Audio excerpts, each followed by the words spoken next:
Hi everyone, it's QuickyBaby and welcome back to World of Tanks, and today I've got a full tank review for you of the brand new KV-4 KTTS that is part of the Waffenträger event inside the Engineer's Gates. And while the WT-110 is a very fearsome vehicle, I mean, look at this absolute freak. It's very fitting that there's a rainstorm. It's very fitting that there's thunder all in the garage at the moment, because this is literally Frankenstein's monster of a vehicle. The KV-4 KTTS blurs the lines between a heavy tank and a tank destroyer, which immediately will be making you think, oh, this one could actually be quite good, as heavy tanks are arguably more competitive than tank destroyers in the game. So if you can sign up as a TD, get matched up against a one, but have all of the benefits of a heavy, you're already winning. This thing loses a fully traversable turret to be able to gain an impressive amount of damage per minute, and also having better armor than the regular KV-4. So before we get jumped into some gameplay today, let's take a look to see what it stacks up against. And that's immediately where I have a little bit of a conundrum, because there's nothing really like the KV-4 KTTS inside the game. I guess there's the KV-4 Kraslavsky, a tier 8 Soviet premium heavy tank that you can pick up for bonds inside, and also the heavily armored Vipera that just went into the game with, again, a semi-traversable turret recently as well. So right off the bat, we see that the KV-4 KTTS has the best damage per minute in this comparison by a long shot, with pretty much 50% more DPM than the KV-4 Kraslavsky. And that is because even though it fires more rounds a minute, it also has extra alpha damage, even though it's got a 107mm caliber gun. This is one of the hardest hitting, if not the hardest hitting, medium caliber guns in the game. 360 is outrageous for 107mm, but still, it's not a hard hitting gun for a heavy tank, let alone a tank destroyer, with pretty much all of the other tier 8 TDs in the game having about 400 all the way up to 750 alpha damage in the form of the ISU-152. It is interesting, however, that Wargaming pretty much just took the same gun that's on the KV-4 and the Kraslavsky and then just whacked it on the KV-4 KTTS with a alpha damage upgrade. Now, it's definitely not like a Vipera, which is going to be dumping out 400 alpha damage every 6 seconds with that intra-clip reload. But if you can get around the fact this is not really a tank destroyer in essence, but it's more of a heavy tank inside the tank destroyer class, then the gun is perfectly workable. 227 pen on its standard rounds, and on its premium rounds, 289mm of pen, which means that this vehicle beats out the Vipera both on its standard rounds and also on its premium rounds. So good stuff for the KV-4 Kraslavsky so far. I'm probably going to do that a lot in this replay. I mean the KV-4 KTTS. So, the vehicle carries also enough ammunition to be able to destroy the enemy team multiple times over, which means you can take more than enough AP, APCR, and HE rounds to your heart's content. So now onto the gun handling, and it's really not bad news for a vehicle that has such a nice damage per minute here. 2.5 seconds aim time is perfectly workable. 0.36 accuracy is not bad. Way better than the Vipera it's sniping, for example. And the gun handling on this tank, well, it's not great. It's not exactly horrific. But considering that the vehicle has a fairly decent rate of fire of 7.14, I wish the gun handling was just a little bit better. Otherwise, you do end up aiming for large amounts of time if you're engaging at mid to long ranges. But when you're up close and personal, it doesn't really matter. One thing that definitely does suck about this tank is the 5 degrees of gun depression on the vehicle, and you won't be working any ridge lines with this tank at all. So the vehicle has exactly the same gun arc as the Vipera, but keep in mind it doesn't have a fully traversable turret like the Kraslavsky or just the regular Tech Tree KV-4. Onto mobility of this vehicle, and it's not bad when you consider that this vehicle weighs 100 tons. It's a bit like a KV-5 or a KV-4 in that regards, that is a heavy beast for vehicle, but it doesn't really go slow like a super heavy tank.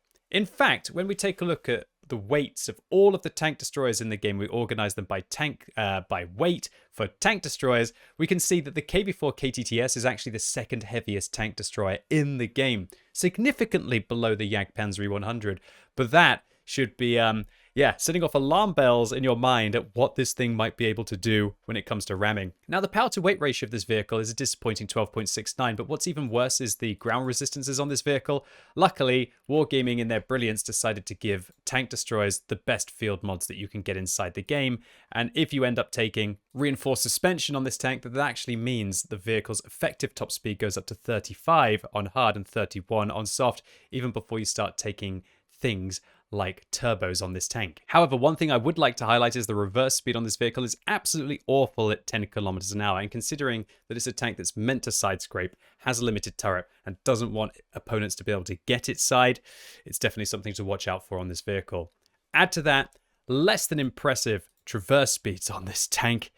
Yeah, and it's not the most mobile, but for such a big boy of a vehicle, it's not bad. And talk about being a big boy, look at this thing's armor, 125 at the side and at the back as well, which is kind of hilarious when lower tier tanks bounce off your butt when they're trying to aim at you, but also 200 on the front of the hull and 250 on the turret. The KV-4 KTTS has decent enough armor. It is pennable by even tier 6 tanks if they're firing gold at the lower plate. But of course, when you've got so much armor at the side, you want to over-angle this vehicle. And then your mid plate still is only 200 millimeters of effective armor. But hopefully, you got yourself a wall that you're going to be side scraping around. And then that is where this vehicle starts to become very scary indeed. Angled like this, now you're going to have about 300 millimeters of armor to be able to go through most of the mantlet of the KV-4 KTTS. But be warned, this part here is actually quite flat, and it's not the thickest at 125. And so when you're playing this vehicle, you probably want to kind of over-angle your gun away if you see that an opponent is trying to aim at that part of your vehicle. However, the armor is only really useful up to about this 227 mark. And look what happens when we load gold in this vehicle and have 289. Now the whole of the top of the vehicle becomes weak, the side becomes even more so, and people can even shoot through the mantlet of this vehicle as it's 250 millimeters of spaced protection. And so it's just one of those kind of tanks that does very well against lower tiered tanks, but doesn't do very well against higher tiered vehicles or equal tiered vehicles that have very good penetration.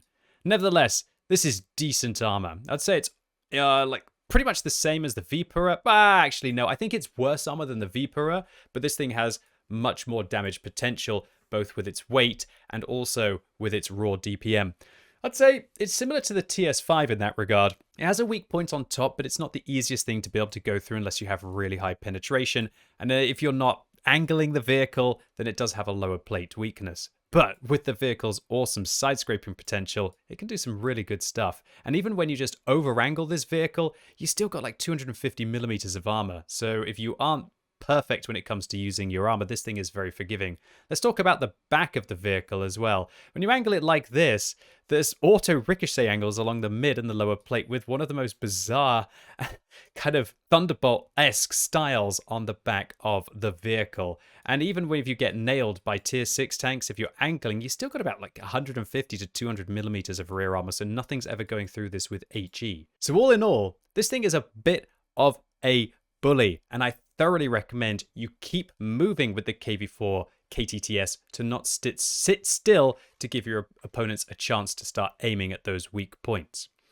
So the vehicle, in addition to this impressive armor, also has 1,400 hit points. Very nice for a tank destroyer. I thought the Viper did well at 1,300, but this one takes it up a notch.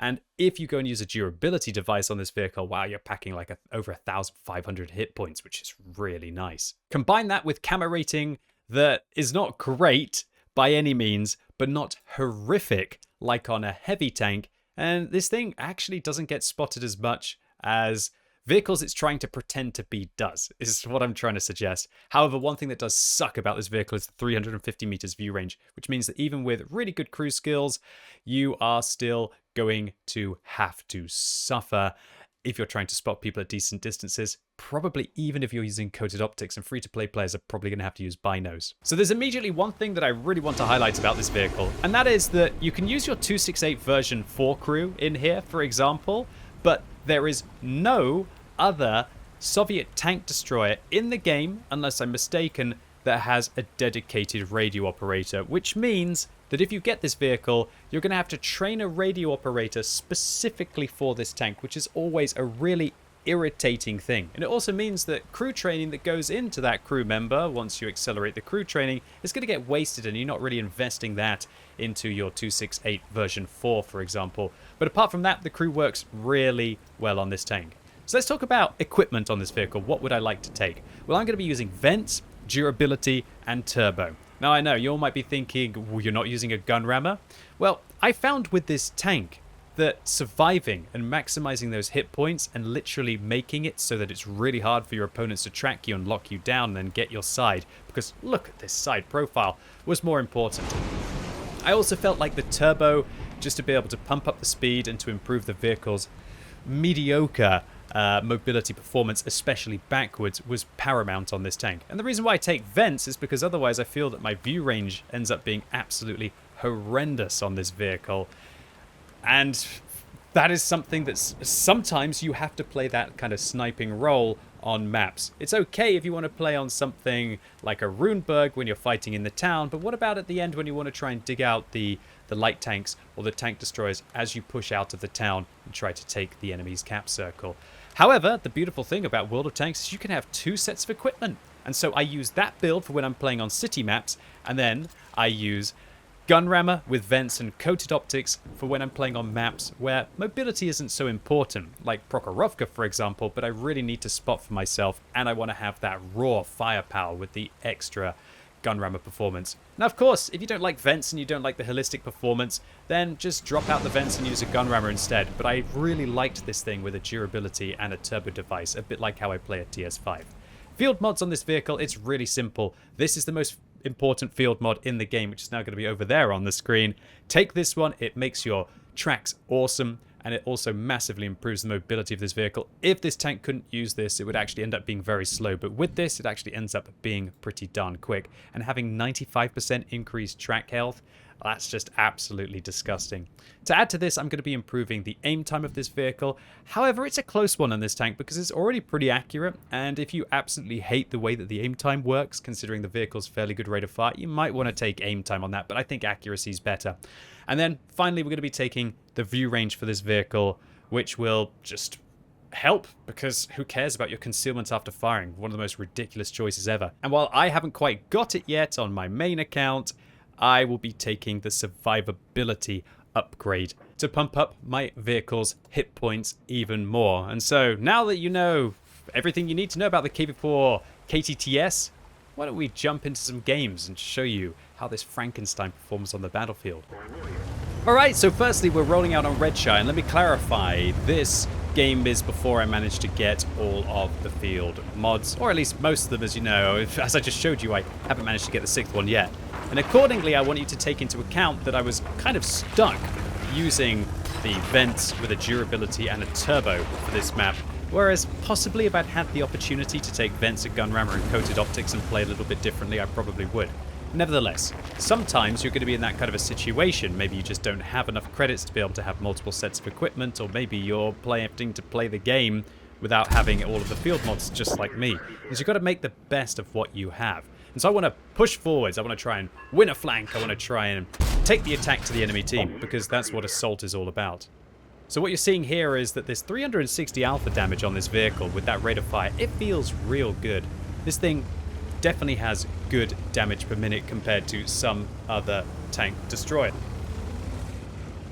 Sorry, I don't know where that came from. Apologies.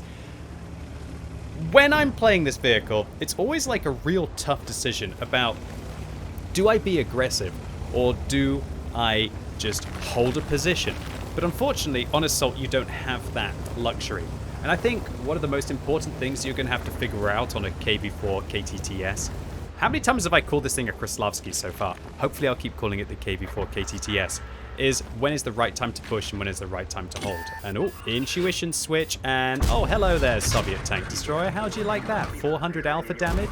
And I got the rate of fire to go at them again. I'm not going to use my repair kit. Luckily for me, they're going to drive forwards, take another 466. And these HE rounds, oh, they are satisfying. And there we go, goodbye. 1 TD taken care of. I'm going to ask the T-32 on my team to help out. Thinking about trying to go for that T-28. Going to take a shot at them, and I'm going to see that my T-32 is actually pushing forwards as well, so I feel like I have to help them. I didn't realize they were going to mad lad it like that, but watch this mad lad. There we go, 267 damage. That is not a small amount. I'm holding my shell there, and I don't know really, in retrospect, why I held that shell. I should have got that round out quicker. Nevertheless, the ISM is dealt with. I miss a shot against the Progetto. I also lose my fuel tanks, which I'm going to have to repair as quickly as possible, but unfortunately my repair kit is off cooldown. And just like this, we're up to 2,500 damage in the first 2.5 minutes of this game. The Progetto tries to track me, fails to be able to do so because of the durability device, and hopefully we're going to be able to repair our tracks quick enough to be able to stop this guy from getting us, and there we go. We do a tiny little ram on them, and because of the 100 tons, we actually end up dismounting the guy's tracks. And I'm just going to push them here a little bit into the line of fire of my team, realize that I'm actually creating a little bit of a shield, and then I'm going to fall back. And the Progetto decided to actually shoot someone that I guess it was just right in front of him, and not actually me, which is a bit of a misplay there. And boom. Hopefully I'm showing you that this vehicle just does really well when you play it stupidly. It just seems to work out. And if you know how to handle yourself in a brawling fight and bait people into it, oh, it's definitely, I can't believe I'm saying this, one of, if not the most fun tank destroyers I've played. But look, you know me. If any of you have watched my streams and seen me play the KV-5 or play the KV-4 or the KV-4 KTTS, you know that I play those tanks like idiots. And for some reason, they actually just really work when you play them like that. And this vehicle is exactly the same. But later on, when we take a look at how the community is playing the tank, you might be surprised whether they are kind of matching my my results or not. Unfortunately, that shell didn't exactly go where we want it. We're unable to catch the Patriot, the non-skinned Patriot there. However, we managed to get the second shot in. Not really necessary to be firing gold rounds in that situation. I probably should have switched out to a regular round. And I also am wondering why I haven't repaired my fuel tanks now. Probably should have done that as well at this stage. I think I was pretty sleepy in this battle. So I think that just shows that if QuickyBaby can be sleepy and be playing the KV-4 KTTS to this kind of strength, how easy this vehicle and how forgiving this vehicle is. We're up to 3,800 damage, maybe even more if we manage to catch that G-Saw. They were on 2/3 of their hit points when we last saw them. Let's see if they've got less than 2/3 when they reappear. And it looks like I finally woke up a little bit delayed, and I did end up repairing the fuel tank of this vehicle, which is very important to do so, because if I get penned by the G-Saw 50% of the time, he's not going to finish me off, and if he damages my fuel tank again, the subsequent fire certainly will. So I'm telling this T-44 that I'm going to help them out. I'm just hoping they're going to push, hope they're going to be able to spot the G-Saw, and if they do so, I'm going to be able to try and get some shots in. This game is still pretty close. We're up by 1 tank and we're up by 200 hit points, but it is definitely all still to play for. And I can't really just push forwards with the amount of hit points that I have, and I think it's more important that I keep my gun in the game and get sniping. And oh wow, it looks like, did I hit that G-Saw twice blind in that scenario? Wow, I might be up an extra 720 damage on what we've actually seen so far. And that would put me at a very healthy amount for this vehicle. It is really surprising. I will fully admit, when I first played this tank, I honestly thought it had 320 alpha damage. I had no idea it had 360. And then it dawned on me about 15 games into playing that, yeah, it does actually have 360 alpha damage when I kept rolling for 400 in the vehicle. It's a really nice balance between having the enough alpha damage to track your opponents, or still make it feel that every shot is meaningful, and also still just not having a terrible rate of fire, where you're worried about investing that shot into the tracks and what the consequences might be. So unfortunately for me here, there's a T-28 coming up on my left, and it looks like they're going to be going after me fairly quickly. The T-44 on my team actually ends up tracking the T-28, and so I thought to myself, I can just track them and I'll be fine, right? Wrong. It looks like this guy is actually using 2 repair kits, but luckily he bounces off me. Unfortunately, I don't manage to do any ramming damage, and I'm hoping I can push him off slow. Now I know he's going to reload, so I'm going to angle my armor, and he still manages to go through me. Feels bad, man. But still, 4,800 damage dealt. 3,500 damage blocked, enough to kill the vehicle a couple times over, and enough assistance. And luckily for me, my hero of a team is going to race to be able to catch the SU-101 and to be able to catch the ELC-19, even though he's going to try and run away. Or actually, are they going to cap or are they going to chase? Uh-oh. Oh, he came in and he actually managed to get rid of the CC-67. But that's it. Job done. Anyway, let's see some more of the KV-4 KTTS whooping butt. So now we join the KV-4 KTTS in a nice matchup on Siegfried Line, and this time I have all of the field mods available on this account, and that's because this was actually not from having it on my live account, but you see that I'm playing on my press account. Now, in this kind of a situation, I just want to be aggressive. I want to try out the tank's armor, try and take my chances. And now that the Škoda T56 has bounced one round and missed the second, I want to continue my push into the town.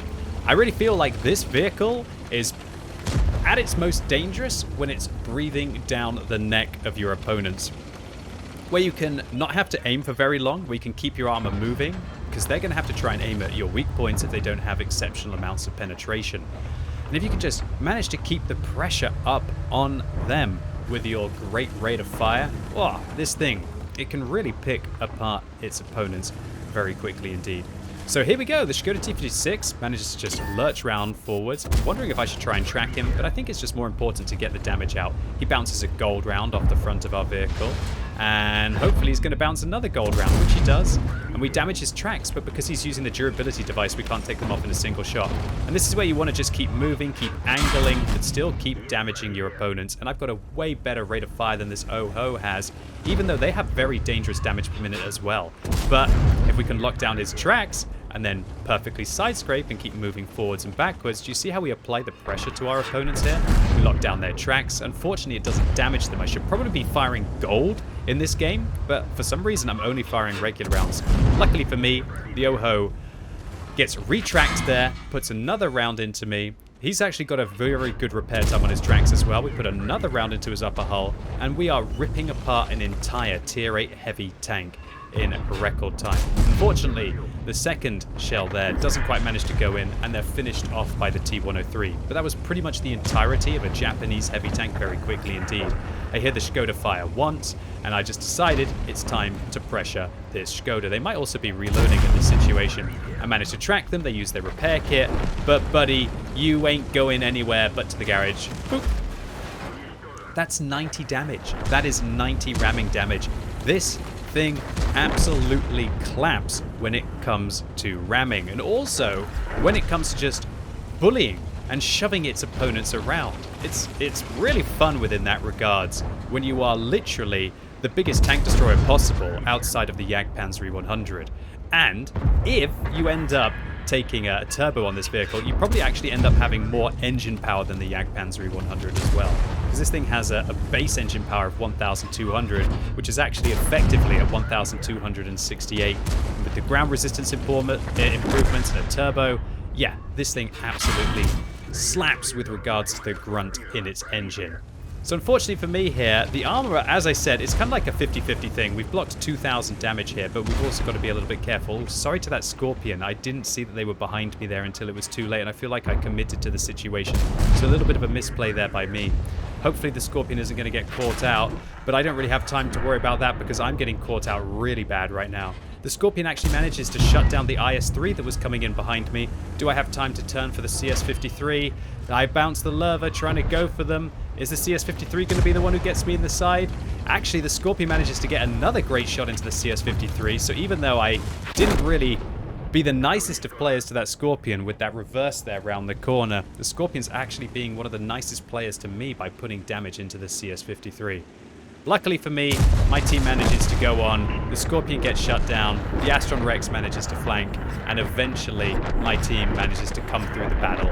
And it was a close game, nearly lost this one, I should have made better plays. Eventually, do they find the UDES? As you can see, they're just bombing it around the map, trying to find. Maybe they should cap, but no, they find the UDES. So now I want to show you a couple more examples of just where the KV-4 KTTS is just really fun, and it can really surprise its opponents by throwing its weight around.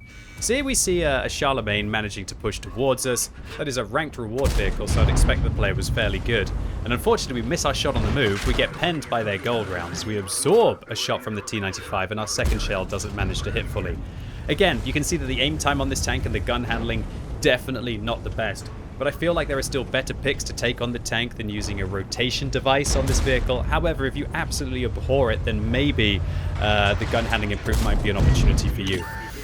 Luckily, however, this vehicle very quickly starts to gain the upper hand against its opponents, and while the Charlemagne can put 440 damage into us, we get to fire twice before they reload, and so just like that, the Charlemagne is not in a good position. And because I know that the T-95 just fired, I have to take matters into my own hand. I have to get forwards, I can't let that T-95 sit in front of me, so we're going to destroy the Borsig, and then look at this. I guess the T-95 thought that they were trapping me. No, mate, this is a prison for you. Oh yeah, just give your butt to 2 tanks. All right, no problems. Lose your entire vehicle. I wedge my vehicle up and I take the hit, and I have a little bit of a giggle, I have to admit, as somehow I managed to get through that situation, get the Borsig killed, finish off the Charlemagne, finish off the T-95, and I think my team were even so impressed that they actually just gave me a thumbs up for that.